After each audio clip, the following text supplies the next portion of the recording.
Iran अपनी सालमियत के लिए डट कर खड़ा हो गया, किसी प्रॉक्सी का हिस्सा नहीं बनेंगे। अमेरिका ने कोई जवाब बनाकर हमला किया तो मुंह तोड़ जवाब देंगे। ईरान के सुप्रीम लीडर ने अमेरिकी प्रोपेगेंडे का जवाबी नैरेटिव दे दिया।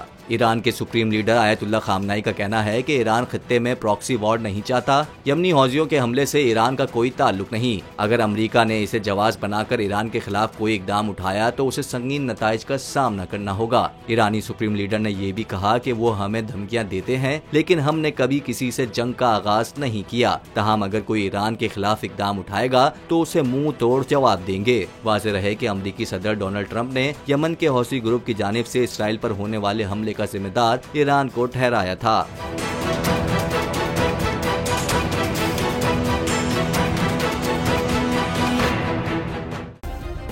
सब्सक्राइब करें और बेल दबाएं ताकि कोई खबर रह न जाए।